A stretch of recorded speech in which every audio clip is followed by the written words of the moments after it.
औज़ुबिल्लाहिमिनश्शैतानिर्रजीम बिस्मिल्लाहिर्रहमानिर्रहीम अस्सलामु अलैकुम। कैंडल एकेडमी पाकिस्तान में खुश आमदीद। ग्रेविटेशन के प्रॉब्लम्स का आज 5th पार्ट शुरू करेंगे। प्रॉब्लम नंबर 10 है a man weighs 440 newton on earth, what will be his weight 1 earth radius above its surface.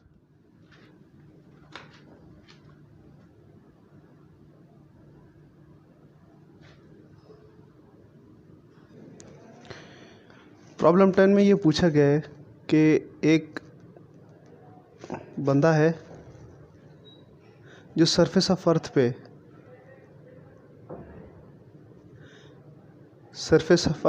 जहाँ पे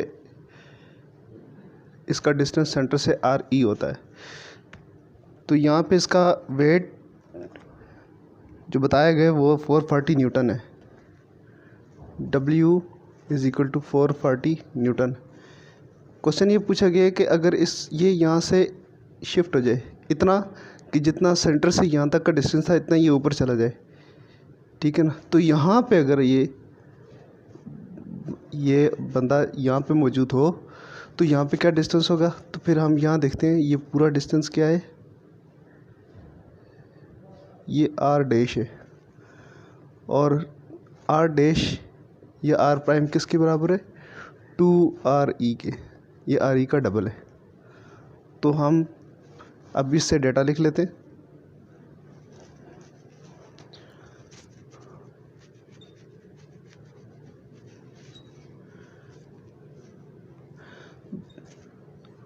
वेट कितना है सरफेस ऑफ अर्थ पे 440 न्यूटन्स और R' कितना है वो 2RE के बराबर है। तो फाइंड इसका क्या करना है, W' फाइंड करना है जो कि RE के डबल हाइट के ऊपर इसका वेट है।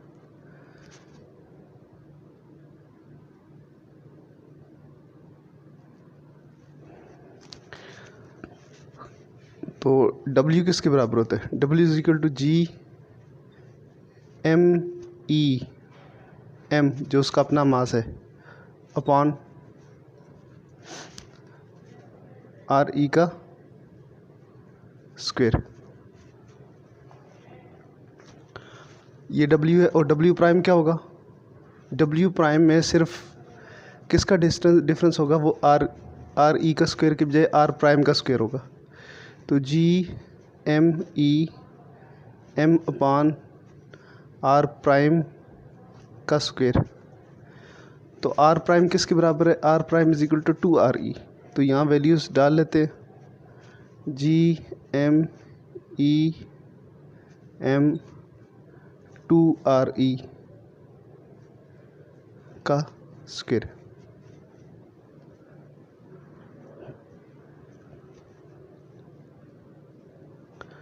तो W' = G_M_E_M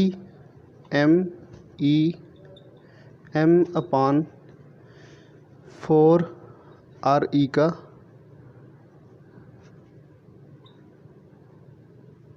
स्क्वायर। तो W' क्या होगा, ये सारा G_M_E_M अपॉन RE का स्क्वायर जो है ये वेट बनता है W, ये बनता है। इसकी जगह हम ये लिख लेंगे और इसकी वैल्यू यहाँ से प्लग इन कर देंगे। तो 1/4W, तो ये आ जाएगा 440 न्यूटन का डिवाइडेड बाई 4। अगर इस पर 4 पे डिवाइड करेंगे तो 110 न्यूटन आएगा ये। तो अगर एक बंदा सरफेस ऑफ अर्थ पे हो तो उसका 440 न्यूटन है, तो अगर वो उसके डबल चला जाता है तो उसका जो वेट होगा वो 4 टाइम्स रिड्यूस हो जाएगा। यही आंसर है इसका। प्रॉब्लम नंबर 11 है a geostationary satellite is revolving in a circular orbit at a height of 36,000 km from the surface of the earth. What will be the value of G?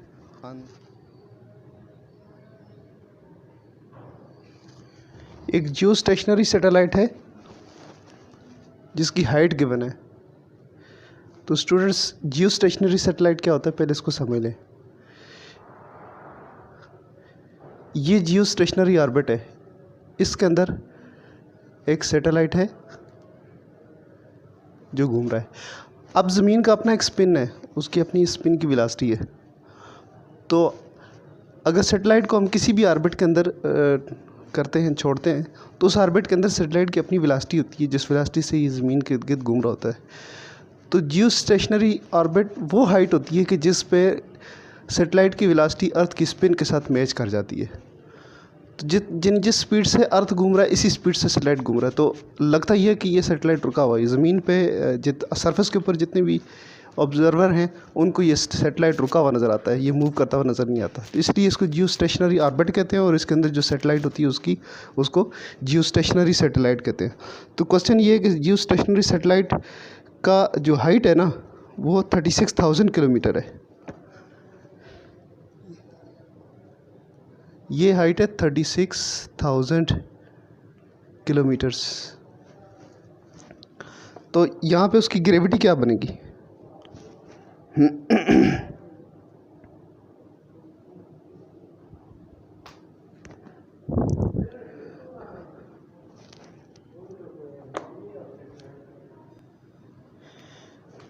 जी हमने find करना है, data लिख लेते हैं। तो सबसे पहले तो हाइट हमें गिवन है, वो कितनी है? 36 × 10⁻³ किलोमीटर्स है। ये हाइट हो गई। और उसका जो डिस्टेंस r' होगा वो कितना होगा? ये सेंटर से लेकर यहाँ तक re हो गया और यहाँ से ऊपर h हो गया, तो ये होगा h + re। ये डिस्टेंस है जिसकी मदद से हम उसकी ग्रेविटी फाइंड करेंगे, ग्रेविटेशनल एक्सेलरेशन फाइंड करेंगे। तो सरफेस ऑफ अर्थ के ऊपर ग्रेविटी का जो रिलेशन है वो होता है GME। बारहा हम कर चुके हैं अपान r² और G' जो कि हमने फाइंड करना है ये उस सर्टन हाइट के ऊपर है जहाँ पे सैटेलाइट मूव कर रहा है। तो ये बाकी तो कांस्टेंट है, मास कांस्टेंट है, ग्रेविटेशनल कांस्टेंट, लेकिन यहाँ पे r प्राइम का स्क्वायर होगा। तो हमने ये फाइंड करना है। तो ये वैल्यूज़ इसमें से निकल जाएंगी अगर हम डिवाइड करेंगे। तो डिवाइड करके इसको सॉल्व करते हैं तो थोड़ा इजी हो जाएगा। G/G'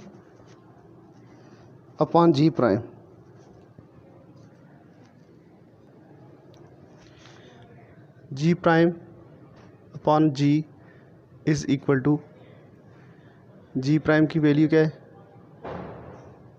GME अपान r' का स्क्वायर डिवाइडेड बाई G की वैल्यू क्या है? GME अपान re का स्क्वायर। तो इसको रिवर्स करते हैं।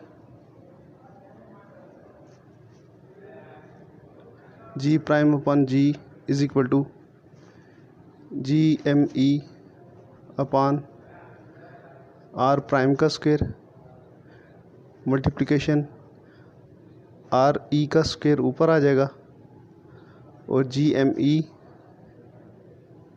नीचे और ये कट जाएगा। तो बचेगा क्या? बाकी हम यहाँ सॉल्व कर लेते हैं।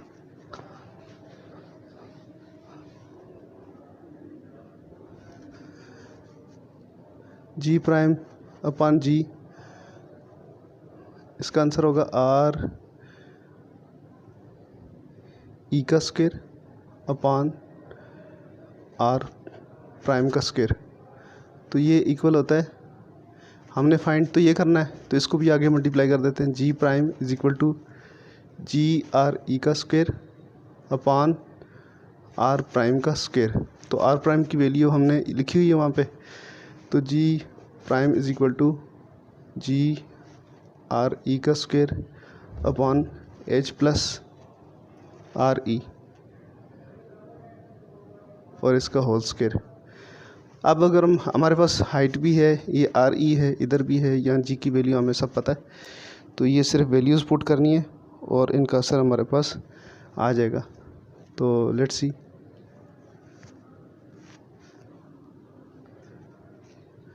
जी प्राइम इज इक्वल टू 9.8, ये 9.8 हो गया, और आर ई 3 6.36 10⁶, और इसका 7 स्क्वायर भी है। हाइट हमारे पास गिवन है, कितनी है?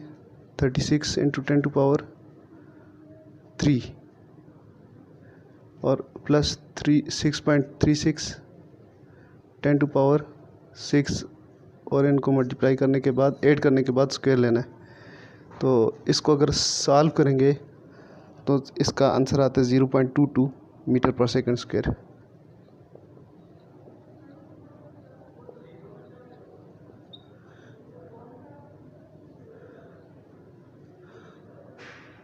तो जियोस्टेशनरी ऑर्बिट एक ही ऑर्बिट है, एक ही डिस्टेंस है, वो 36,000 किलोमीटर के ऊपर है। तो वहाँ पे जो ग्रेविटेशनल एक्सेलरेशन की वैल्यू है वो है जो बॉक्स के अंदर है। प्रॉब्लम नंबर 12 है, the earth's radius is about 6.4 × 10⁶ meters. An object that has a mass of 20 kilograms is taken to a height of 1.6 × 10⁶ meters above the Earth's surface. Find number 1. What is the mass of the object at this height? Number 2. How much does the object weigh at this height?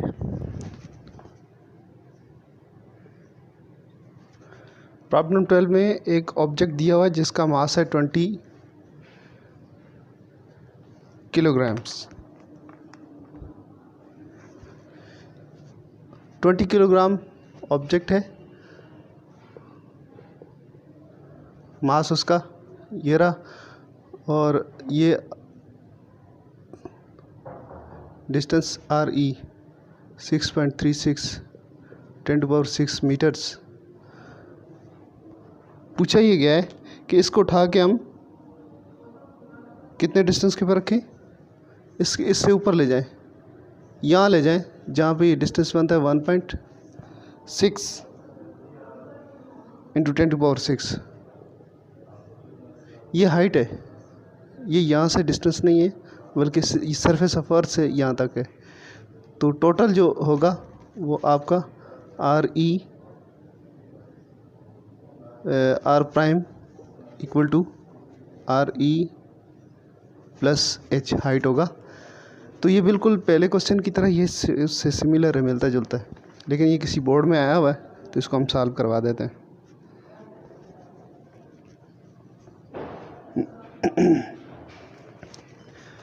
हमारे पास इसका जो data बनता है,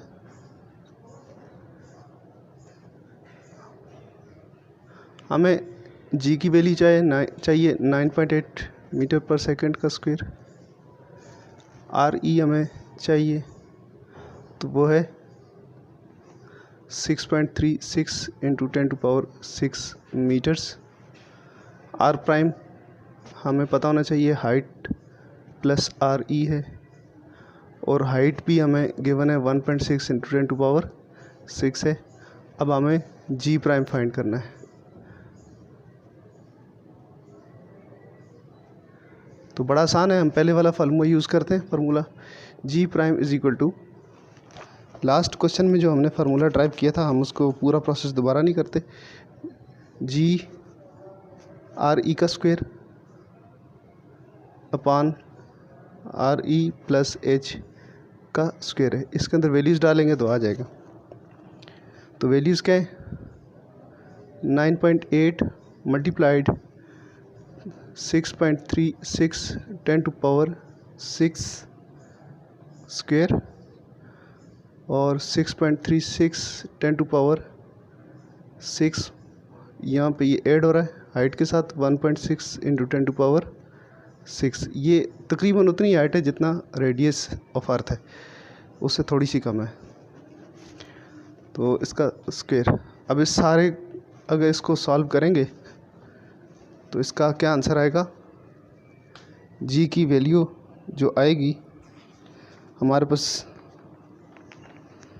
gravitational acceleration solve हो गया जी prime, 5.68 into 10⁻⁻² metre पर second square. अच्छा, question में ये पूछा हुआ है कि उसका वहाँ पे वेट क्या होगा, तो मास भी पूछा हुआ है कि इस हाइट पे इसका मास क्या होगा, और इसी हाइट पे इसका वेट भी पूछा हुआ है। तो मास तो कांस्टेंट होता है, वो चाहे जहाँ भी चले जाएं आप, तो मास तो वही रहेगा। 20 kg है तो 20 kg रहेगा। अलबत्ता वेट हम फाइंड कर लेते हैं, वो कोई रॉकेट साइंस नहीं है। W prime is equal to, W prime इसलिए लिख रहा हूँ कि लास्ट क्वेश्चन में भी हमने W को सरफेस ऑफ अर्थ के ऊपर काउंट किया था, तो ये W प्राइम उसका हाइट के ऊपर है, तो इसी W प्राइम लिख रहा हूँ। तो मास है 20 kg, एक्सेलरेशन है 5.68 10⁻⁻², और जब इसको आप मल्टीप्लाई कर देंगे तो इसका आंसर बनता है 113.75 न्यूटन्स बनता है। तो वेट वही है, मास वही है, mass is equal to 20 kg। एक आंसर ये रहा और एक आंसर ये रहा।